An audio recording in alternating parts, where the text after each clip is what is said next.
Assalamualaikum warahmatullahi wabarakatuh. Pada tutorial kali ini kita akan membuat sebuah model untuk melakukan estimasi harga mobil bekas. Nah, di sini dataset yang kita gunakan yaitu adalah dataset dari website Kaggle.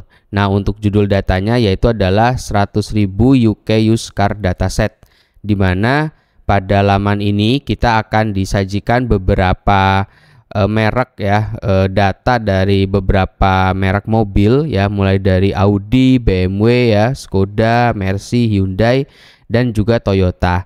Nah, di sini studi kasusnya saya akan menggunakan satu dataset yaitu dari merek Toyota. Nah, untuk datasetnya sendiri itu sekitar 347 KB ya, teman-teman bisa download dulu datanya. Nah, kebetulan di sini saya sudah download ya. Saya sudah download sebelumnya. Lalu kalau misalkan sudah di-download datanya, teman-teman bisa simpan di folder tempat kalian membuat project. Lalu untuk aplikasi yang akan kita bangun ya untuk modelnya yaitu adalah kita akan menggunakan Streamlit. Nah, jadinya kira-kira seperti ini ya. Di sini ada estimasi harga mobil bekas. Lalu ada beberapa atribut ya, termasuk di sini ada tahun mobil, kilometer mobil ya, ada pajak mobilnya berapa, lalu ada konsumsi BBM mobilnya itu berapa sampai ke engine size ya atau cc-nya gitu ya. Nah, nanti kalau misalkan diklik tombol estimasi harga, maka akan muncul harga estimasi bahwa si mobil bekas ini tuh harganya berapa. Nah, karena ini menggunakan dataset dari Europe ya, jadi ini satuan mata uangnya kita convert ke IDR. Nah, di sini ada harga dari satuan Europe dan juga ada dari IDR. Nah, seperti itu. Jadi kira-kira seperti ini yang nanti akan kita buat ya. Tetapi kita akan buat dua sesi ya. Sesi yang pertama kita bangun dulu modelnya menggunakan Jupyter Notebook. Lalu sesi yang kedua nanti kita akan buat dalam bentuk Streamlit ya, supaya bisa langsung jadi tampilan berbasis website. Oke. Kalau misalkan sudah di sini saya sudah siapkan datanya ya. Datanya saya simpan di direktori latihan. Nah, di sini saya buat latihan yaitu adalah folder estimasi mobil. Nah, di sini saya sudah simpan datasetnya yaitu toyota.csv yang saya dapatkan dari Kaggle. Di sini ya, teman-teman bisa download. Nah, lalu kalau misalkan teman-teman sudah ekstrak datanya ke dalam folder, nanti teman-teman tinggal masuk ke VS Code ya untuk memulai coding. Nah, di sini kita akan coba new file ya. Saya akan membuat satu file baru yaitu misalkan di sini kita buat namanya estimasi underscore mobil gitu ya. Estimasi mobil.ipynb. Nah, oke, jadi kita buat file notebooknya dulu. Lalu yang pertama kita coba inisiasi untuk deskripsi library ya. Oke, kita buat judul di sini misalkan untuk markdown ya. Di sini kita buat markdown dulu. Oke, misalkan judulnya adalah deskripsi gitu ya, library yang digunakan. Jadi kita inisiasi dulu library apa aja yang akan kita pakai. Nah, oke, kalau sudah kita running, lalu kita tambahkan coding baru di bawah. Di sini ada beberapa library yang akan kita pakai. Salah satunya Pandas ya, import Pandas SPD. Lalu kita juga butuh NumPy. Nah, kita import NumPy SNP. Lalu kita juga butuh pyplot ya untuk membuat grafik. Nah, berarti kita masukkan juga import matplotlib.pyplot. Nah, di sini pyplot ya. Oke, nah di sini S kita masukkan PLT ya, SPLT. Lalu kita juga butuh Seaborn ya. Berarti import Seaborn SNS. Nah, di sini ada 4 library yang kita butuhkan. Kita bisa running saja. Oke, nanti misalkan kalau misalkan sudah checklist biru berarti sudah tidak ada masalah ya. Nah, di sini sudah checklist biru berarti untuk library ini tidak ada masalah. Oke, lalu kita coba tambahkan coding baru lagi ya. Nah, di sini kita coba markdown dulu aja. Oke, untuk markdown selanjutnya kita buat untuk fungsi memanggil dataset. Oke. Nah, di sini kita coba panggil datasetnya. Nah, untuk perintahnya kita tambahkan kode baru. Nah, kita inisiasi menggunakan df sama dengan pd.read. Nah, di sini ya, read CSV ya. Kenapa read CSV? Karena file yang akan kita load adalah CSV, gitu ya. Nah, read CSV di sini kita panggil karena masih dalam satu directory, kita langsung sebut aja nama filenya, yaitu adalah toyota.csv. Nah, seperti ini. Oke, kalau sudah coba kita running. Nah, ini sudah hijau ya, berarti kalau sudah checklist udah benar. Nah, berarti di sini sampai sini dataset toyota.csv sudah berhasil di-load ke dalam file notebook gitu ya. Oke, kita tambahkan markdown lagi, kita coba kasih judul, misalkan di sini memanggilnya sudah, tinggal kita coba deskripsikan ya. Deskripsi dataset. Nah, dimana untuk deskripsi dataset ini kita akan melihat beberapa detail gitu ya dari dataset ini. Nah, kita tambahkan kode, lalu kita coba masukkan perintah misalkan df ya. Df itu kan berarti si toyota.csv ini ada di df gitu ya. Nah, ini df.head. Nah, seperti ini. Oke, kalau kita running, maka perintah .head ini akan menampilkan 5 baris pertama gitu ya dari dataset. Ya, seenggaknya kita bisa melihat ya fitur-fiturnya atau di sini tuh ada kolom apa aja gitu ya. Nah, kalau kita lihat di sini ada model, ada years gitu ya atau tahun mobilnya gitu ya. Terus juga ada price, harga, ada transmisi, mail age ya, fuel type, text, MPG dan engine size ya. Nah, di sini kalau misalkan kita perhatikan ya, mulai dari model mobil, terus ada tahun mobil. Nah, di sini juga ada harga mobil ya. Cuma kan di sini harga mobilnya itu dalam satuan pounds ya, karena ini kan datanya data Eropa. Lalu ada juga transmisi ya. Misalkan transmisinya itu ada manual, otomatis gitu ya. Lalu di sini juga ada mile age ya. Mile age itu bisa dikatakan apa ya, kalau di Indonesia tuh jumlah kilometernya gitu ya. Kalau mobil bekas kan udah berapa ribu gitu ya kilometernya gitu ya. Lalu di sini ada fuel type atau jenis bahan bakar yang digunakan. Terus di sini ada tax atau pajak ya. Terus juga ada MPG ya. MPG itu kayak apa namanya itu konsumsi bahan bakar lah ibaratkan itu. Jadi si mobil ini tuh udah konsumsi bahan bakarnya tuh berapa banyak gitu ya. Nah, terus juga di sini ada engine size ya atau ukuran apa namanya? Ukuran dari mesinnya. Ya biasanya tuh berapa cc gitu ya. Nah, kalau misalkan kita sudah berhasil mendeskripsikan dataset, baru kita juga bisa melihat tipe data dari dataset ini ya. Kita bisa tambahkan satu kode lagi dengan memasukkan perintah df.info. Nah, kita masukkan info. Nah, ini ya. Oke, kalau kita masukkan perintah df.info, maka akan muncul hasil beberapa kolom atau fitur yang ada di dalam dataset beserta dengan tipenya. Nah, di sini ada yang tipenya objek ya, ada yang tipenya integer, ada yang tipenya float. Nah, kalau yang integer dan float ini berarti dia menggunakan tipe data angka gitu ya. Nah, sedangkan yang objek-objek ini adalah non angka ya, kayak model itu kan kayak GT86. Terus juga di sini ada transmission itu juga teks gitu ya. Ada yang otomatis, manual.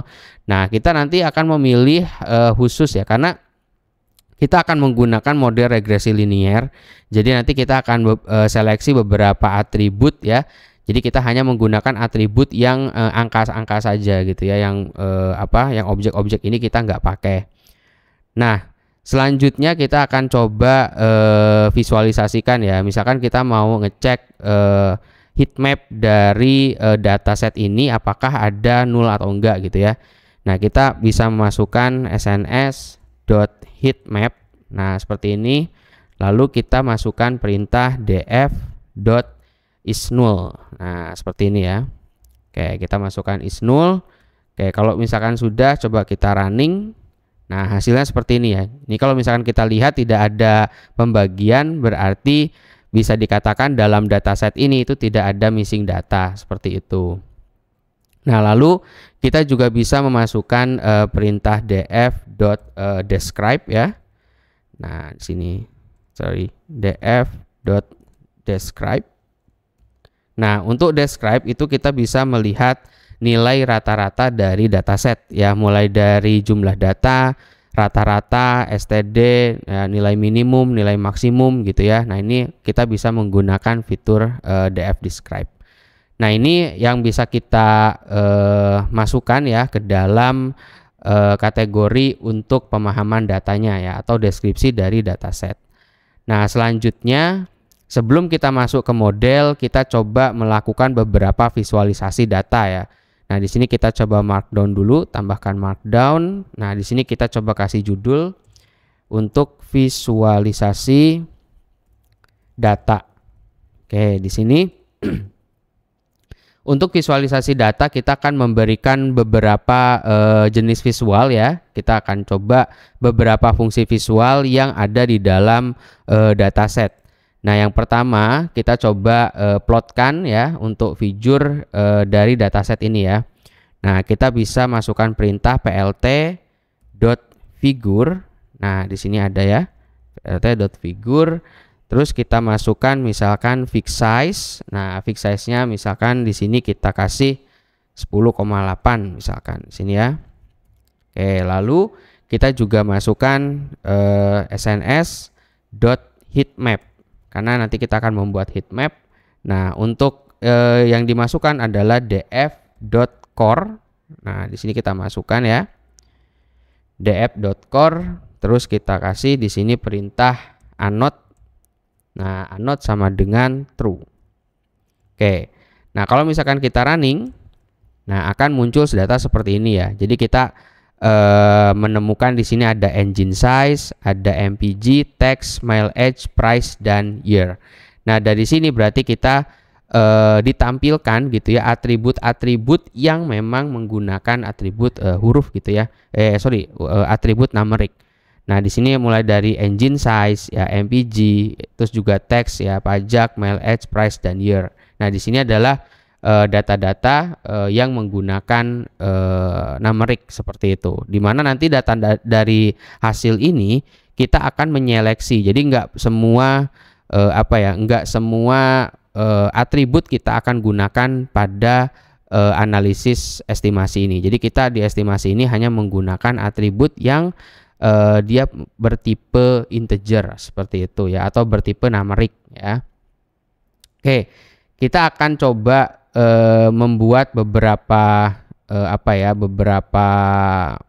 plot ya, beberapa grafik ya. Contohnya misalkan kita bikin satu markdown lagi, misalkan kita masukkan judul jumlah mobil ya, jumlah mobil berdasarkan model. Nah, di sini misalkan di sini kita akan coba memberikan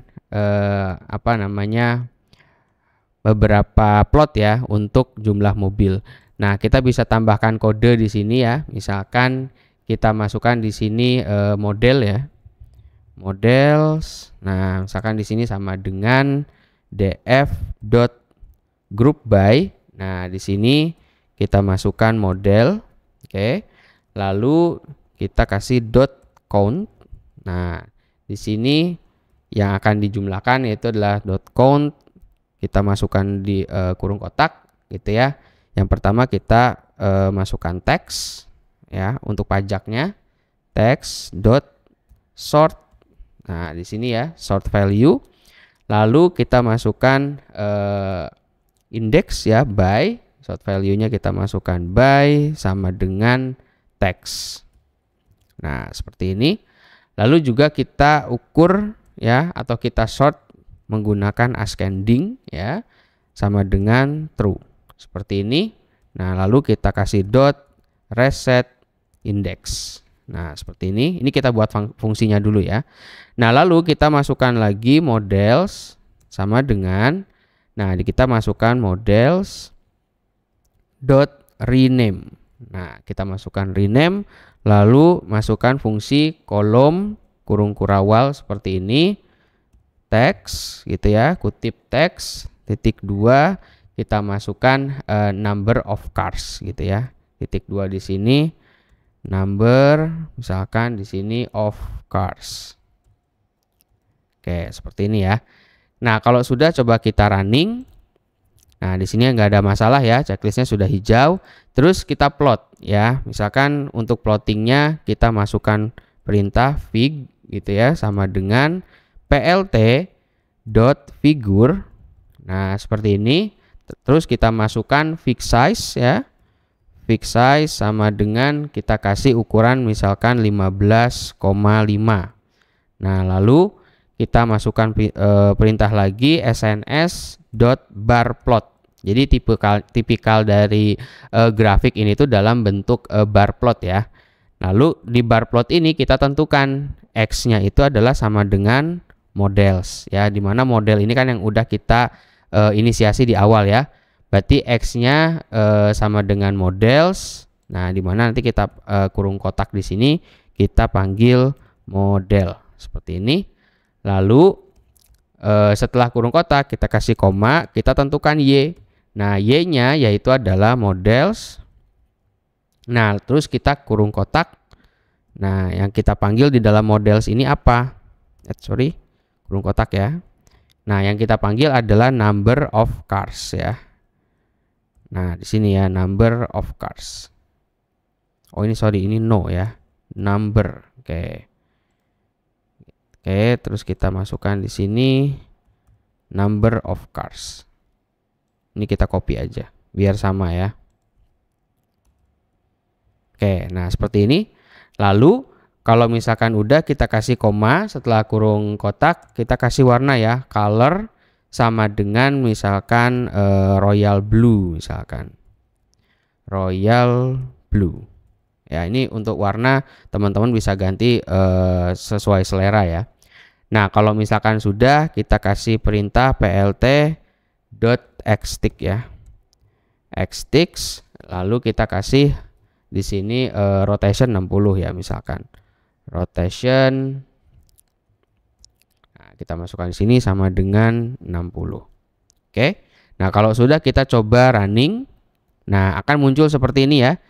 Oke, nah di sini kita akan melihat number of cars sesuai dengan modelnya ya. Di sini mulai dari ada Verso, Camry ya, Supra, GT 86, Prius ya, Aygo, Yaris ya, seperti ini. Jadi kalau misalkan kita lihat dan masing-masing merek harga ini tuh jumlahnya ada berapa ya, number of carsnya ini ada berapa, seperti itu. Nah, di sini kita bisa memplotkan jumlah dari mobil gitu ya. Nah, kalau misalkan sudah, kita bisa memplotkan data yang lain. Misalkan kita mau plot berdasarkan engine size misalkan. Karena kan ini ada cc gitu ya. Nah, kita bisa kasih judul baru di sini. Misalkan judulnya yaitu adalah plot untuk ukuran mesin misalkan di sini, atau engine size ya. Nah, untuk ukuran mesin berarti kita bisa memasukkan perintah engine ya. Di sini kita coba masukkan perintah engine misalkan sama dengan df.groupby gitu ya. Nah, df.groupby terus kita kasih nama di sini misalkan engine size gitu ya. Nah, di sini engine size. Terus kita hitung .count. Nah, di sini ya .count, terus kita masukkan di sini yang akan kita ambil adalah teks gitu ya. .count tick teks, lalu kita sort ya, sort value. Nah, di sini by text. Nah, kita masukkan by sama dengan petik teks. Nah, setelah itu baru kita masukkan perintah reset index. Oke. Setelah ini kita baru masukkan lagi engine gitu ya, sama dengan engine.rename.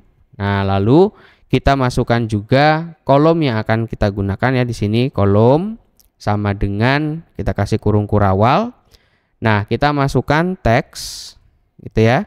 Nah, lalu titik 2 petik lagi count. Nah, seperti ini. Oke, kalau sudah kita coba running ya. Nah, kalau misalkan sudah checklist hijau seperti ini, berarti sudah tidak ada masalah.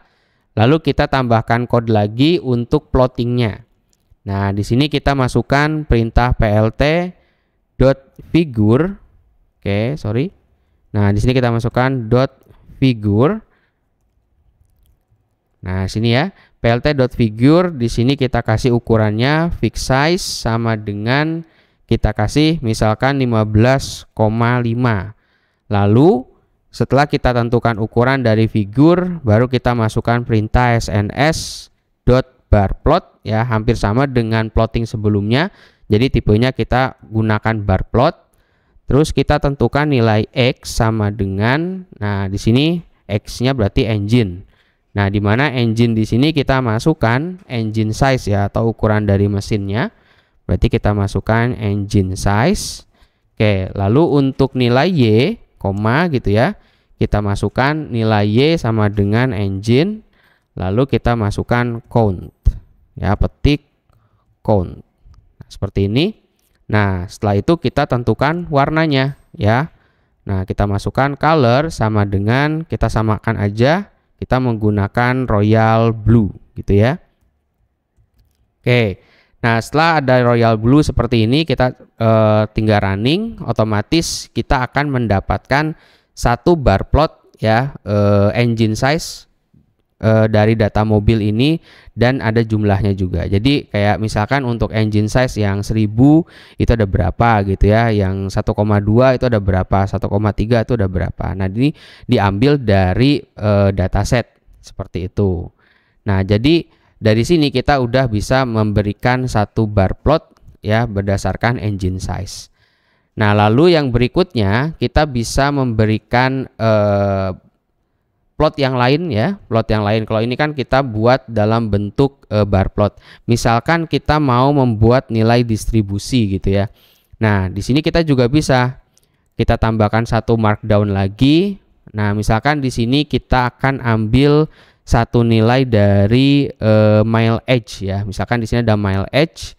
Nah, di mana kan mile edge itu bisa dikatakan sudah berapa banyak gitu ya, atau sudah berapa jauh si mobil bekas ini berjalan gitu ya, kalau misalkan kita lihat di dokumentasinya ya. Jadi si mile edge ini dimaksudkan untuk mendeskripsikan gitu ya, bahwa si mobil ini tuh sudah berapa kilo untuk jarak yang sudah ditempuh sama mobil. Nah, kita akan coba buatkan distribusinya teman-teman. Nah, kita kasih judul dulu ya, kita kasih hashtag di sini misalkan distribusi ya, distribusi mile edge misalkan seperti ini. Oke, lalu kita akan tambahkan satu code di sini ya. Kita tinggal plt aja ya, plt.figure. Nah, sorry, kita masukkan plt.figure, lalu kita tentukan fix size-nya. Nah, untuk figure size-nya di sini kita kasih 15,5. Lalu kita plot ya, sns. Karena ini kita pakai distribution, jadi kita masukkan displot. Nah, ini ya pakai T ya, di displot gitu ya. Lalu kita panggil df. Nah, yang kita mau tampilkan adalah mile edge ya. Jadi kita petik mile edge. Nah, kalau sudah kita coba running.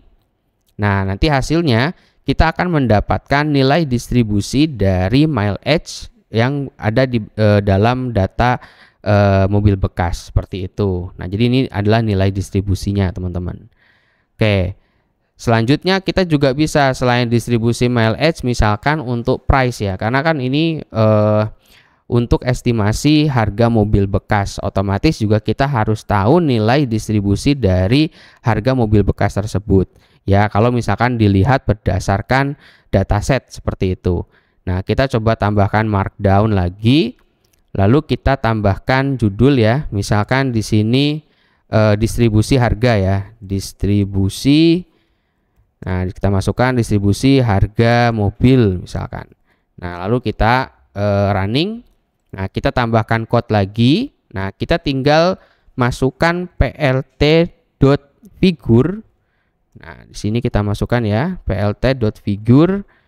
Nah, kita masukkan perintah fix size sama dengan di sini sama ya, kita kasih nilainya 15,5, lalu kita kasih SNS displot ya, karena kita mau menampilkan distribusi. Nah, kita masukkan displot, lalu kita tentukan mau data apa yang mau ditampilkan. Nah, di sini kita mau menampilkan price ya, berarti kita kasih kurung kotak, petik, terus kita masukkan price ya, karena di sini kita mau menampilkan distribusi dari harga mobil. Nah, lalu kita running. Nah, di sini akan tampil grafik distribusi dari harga mobil yang ada di dalam dataset. Nah, seperti ini ya kira-kira. Jadi kita sudah bisa memberikan beberapa plotting data gitu ya, berdasarkan dataset. Nah, ini kita sudah bisa buat plotnya. Lalu langkah berikutnya teman-teman, setelah kita berhasil melakukan load dataset, terus juga kita sudah bisa mendeskripsikan dataset ya, dilanjut juga kita sudah bisa memberikan informasi dari dataset menggunakan grafik. Nah, langkah yang berikutnya adalah kita akan membuat seleksi fitur ya, atau seleksi fitur. Kenapa harus dilakukan seleksi fitur? Karena tidak semua atribut yang ada di dalam dataset kita pakai ya untuk dilakukan data mining gitu ya, untuk dimodelkan. Nah, kalau kita lihat dari sini ya, kita bisa menggunakan engine size, MPG, text, mileage, dan price dan years ya, dimana price ini kan kita jadikan label gitu ya, kita jadikan target ya. Sedangkan di sini kalau misalkan kita lihat model, transmission, fuel type yang bertipe kategori ini akan kita seleksi. Makanya kita membutuhkan satu tahap, yaitu adalah seleksi fitur ya. Nah, kita akan kasih satu judul lagi untuk melakukan seleksi fitur.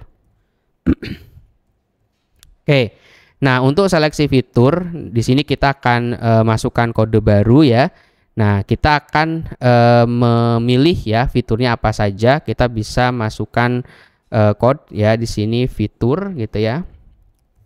Features. Nah, misalkan seperti ini ya, sama dengan, lalu kita akan memilih fitur apa aja. Misalkan kita ambil years ya. Year. Ini sesuai yang ada di dalam dataset ya.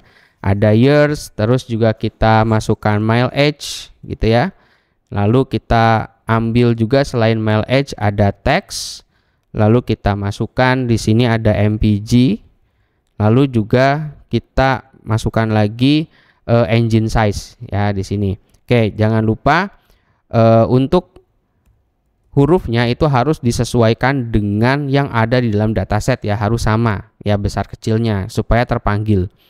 Nah, dari sini kita bisa menentukan mana yang akan dijadikan fitur, mana yang akan dijadikan label atau target. Nah, di sini kita tentukan X sebagai fiturnya ya, berarti X sama dengan di sini kita kasih DF, kita kasih kurung kotak di sini. Nah, kita panggil fitur. Nah, kayak gini.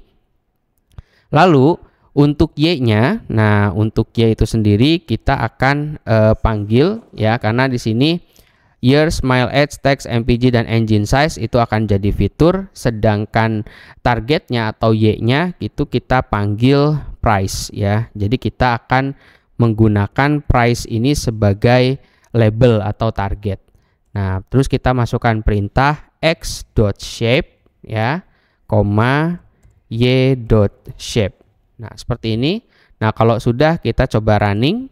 Nah, kalau misalkan tidak ada masalah, kita akan mendapatkan data seperti ini ya. Karena datanya itu sebanyak untuk X ya. Untuk X itu untuk fiturnya itu ada 6.738 baris dengan 5 kolom ya. 5 kolom ini termasuk 5 fitur ini. Nah, sedangkan untuk labelnya itu kan berarti satu kolom ya, hanya price. Nah, barisnya juga sama 6.738. Nah, kalau sudah seleksi fitur seperti ini, lalu tahap berikutnya kita buatkan, karena ini masuknya ke kita masuknya ke dalam estimasi ya atau supervised learning. Jadi kita akan membagi beberapa untuk data training dan beberapa untuk data testing, atau biasa kita sebut dengan istilah split data gitu ya. Nah, kita masukkan dulu di sini markdown-nya, kita kasih judul misalkan split data training dan data testing, seperti itu ya. Karena ini masuk ke dalam estimasi ini kan masuk ke dalam supervise gitu ya. Jadi kita perlu menyeplit beberapa persen untuk data training dan berapa persen juga untuk data testing. Nah, di sini kita akan tambahkan kode. Nah, kita masukkan saja library dulu ya. Library-nya yaitu misalkan from sklearn. Nah, kita masukkan from sklearn.model selection. Lalu kita import di sini train test split. Nah, seperti ini ya. Nah, di mana kita akan mendefinisikan mulai dari x_train ya untuk trainingnya. Lalu juga kita akan tentukan x_ di sini test gitu ya. Lalu juga kita tentukan x untuk y-nya, y untuk train. Nah, di sini kita tentukan dan juga koma y untuk testingnya. Nah, lalu kita kasih sama dengan di sini. Nah, sama dengannya adalah train test split. Lalu kita tentukan x, y ya. X, itu adalah x-nya fitur, y-nya target. Terus kita kasih koma, misalkan kita kasih random state sama dengan 70 misalkan di sini. Nah, lalu kita masukkan lagi y_test ya. Di sini kita kasih shape. Oke, kita misalkan masukkan shape untuk menampilkan jumlah y-nya ada berapa gitu ya. Nah, di sini kalau misalkan kita lihat hasilnya tuple object no capable. Oke, kita coba lihat dulu, di sini ada error ya. Oh, ini. Oke. Nah, di sini kalau misalkan kita lihat hasilnya ada 1685 ya untuk y testnya. Berarti jumlah, kalau kita perhatikan jumlah data itu kan ada 6738. Nah, setelah kita seleksi ya, setelah kita split dari 6738 ini kita ambil 1685 sebagai data testingnya, seperti itu. Oke, jadi di sini sampai sini proses untuk split data sudah berhasil gitu ya. Nah, selanjutnya teman-teman, setelah kita berhasil melakukan splitting data, nah di sini baru kita masukkan satu tahap lagi, yaitu kita membuat model untuk regresi liniernya. Nah, di sini kita tinggal kasih judul ya. Kita masukkan judul di sini misalkan membuat model regresi linier. Nah, seperti ini ya. Oke. Nah, di sini teman-teman bisa memasukkan satu modul lagi ya dari sklearn. Nah, kita bisa memasukkan library dulu from di sini sklearn.linear model. Seperti ini. Lalu kita import linear regression. Seperti ini ya. Nah, terus kita buat identifikasi misalkan LR sama dengan linear regression seperti ini. Lalu kita masukkan lagi misalkan LR.fit. Nah, di sini .fit, di mana yang akan kita masukkan adalah X training dan Y training. Nah, seperti ini. Lalu kita kasih inisiasi misalkan pred ya untuk prediksinya. Pred sama dengan di sini LR.predict. Nah, di sini kita masukkan predict dalam kurung kita masukkan x_testing. Oke, seperti ini. Nah, coba kita running. Nah, kalau misalkan sudah checklist seperti ini, berarti data training ini sudah berhasil diolah menggunakan model regresi linier. Nah, seterusnya kita bisa memasukkan satu code lagi untuk menguji scoringnya ya, karena kita harus tahu berapa akurasi dari model training ini. Nah, kita bisa masukkan inisiasi misalkan score sama dengan lr.score. Nah, di sini .score yang akan kita ambil adalah testing ya, berarti X underscore testing, koma Y underscore testing. Nah, lalu dari sini kita bisa print gitu ya. Kita bisa keluarkan hasil akurasinya. Misalkan kita kasih judul di sini untuk narasinya adalah akurasi model regresi linier. Misalkan sama dengan gitu ya. Nah, di sini yang kita panggil adalah koma, kita panggil score. Seperti itu.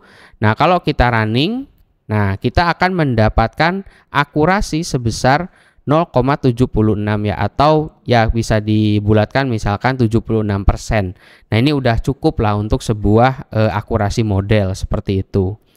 Nah, dari sini teman-teman kita sudah berhasil membuat seleksi fitur, terus juga kita sudah berhasil splitting data sampai menerapkan algoritma regresi linier ke dalam sebuah dataset.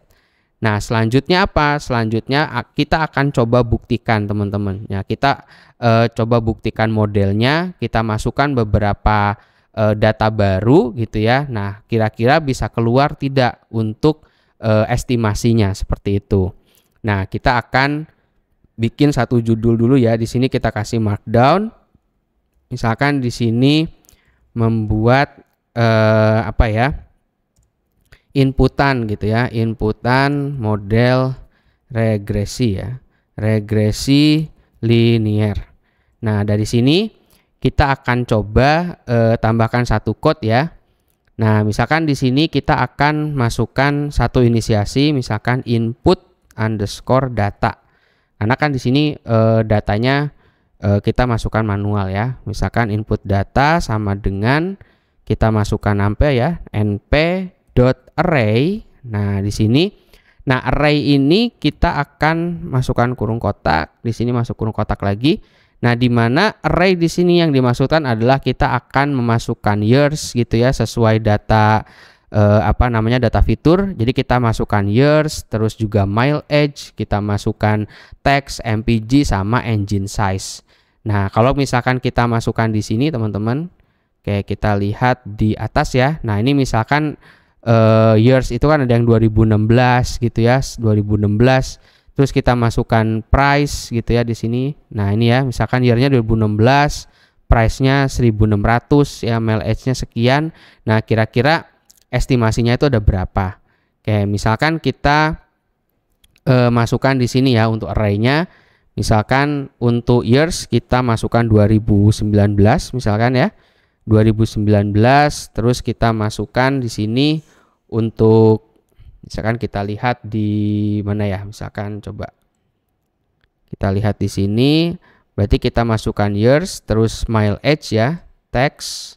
Nah, berarti di sini kita coba masukkan lagi untuk mileage-nya. Misalkan mileage-nya kita masukkan 5.000 misalkan di sini ya. Terus koma, lalu kita masukkan lagi untuk teks ya. Teksnya misalkan di sini 145 ya. Kita coba koma 145. Terus kita masukkan lagi untuk MPG-nya ya. Di sini untuk MPG kita kasih 30,2 misalkan. Jadi kita inputkan aja 30,2 untuk MPG-nya. Lalu untuk engine size, nah engine size-nya kita kasih 2 misalkan seperti ini. Ya, jadi kita masukkan input data. Jadi fiturnya di sini saya coba kasih keterangan ya. Misalkan input data ini tuh terdiri dari years ya. Years-nya berarti years-nya itu 2019. Terus kita juga masukkan mileage ya. Mileage-nya kita masukkan 5.000. Nah, lalu kita juga masukkan tax atau pajaknya. Nah, pajaknya ada di angka 145. Lalu juga kita masukkan MPG ya. Nah, MPG-nya kita masukkan misalkan 30,2 gitu ya. Lalu kita juga masukkan engine size ya. Nah, di sini engine size-nya kita masukkan 2 seperti itu. Nah, di sini coba kalau misalkan kita inputkan years-nya sekian, mileage sekian, text sekian, kira-kira estimasi harga mobil bekasnya itu ada berapa?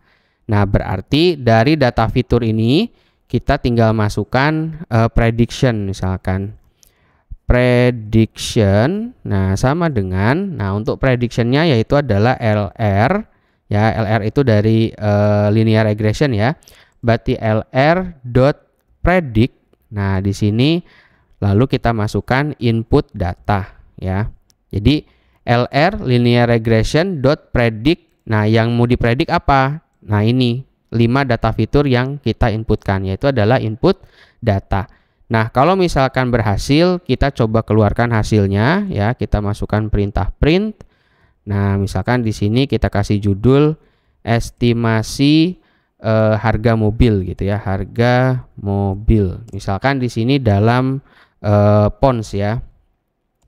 Misalkan karena di sini datanya data pound sterling, teman-teman. Jadi nanti tapi di Streamlit kita coba convert ke dalam IDR ya, untuk supaya kita tahu harga rupiahnya. Nah yang kita panggil adalah prediction seperti ini. Oke, kalau misalkan kita running, nah di sini akan muncul tuh estimasi harga dalam mobil Europe hasilnya sekian. Nah berarti sampai sini kita sudah berhasil membuat inputan berdasarkan model regresi linier, teman-teman. Jadi estimasinya udah berhasil kita buat. Jadi kalau misalkan kita masukkan tahunnya sekian, mail ad sekian, teks sekian, MPG sekian, dan engine size-nya 2, maka estimasi yang keluar untuk harga mobil ini adalah sekian. Seperti itu. Jadi dari sini kita sudah berhasil sampai ke dalam membuat model regresi linier ya untuk inputannya. Lalu tahap yang terakhir, teman-teman, karena ini modelnya sudah berhasil dijalankan, selanjutnya model ini akan kita simpan ke dalam pickle. Nah, kenapa kita simpan ke dalam pickle? Karena pickle ini yang nantinya akan kita load ke dalam Streamlit ya. Jadi nanti kita akan membuat seperti ini ya. Jadi, nah kita akan membuat halaman web seperti ini, otomatis data dari model regresi linear ini harus kita pickling terlebih dahulu. Nah, berarti kita masukkan dulu import pickle. Ya, kita masukkan di sini. Kita kasih judul dulu ya. Oke, kita kasih markdown. Misalkan kita membuat saving model ya.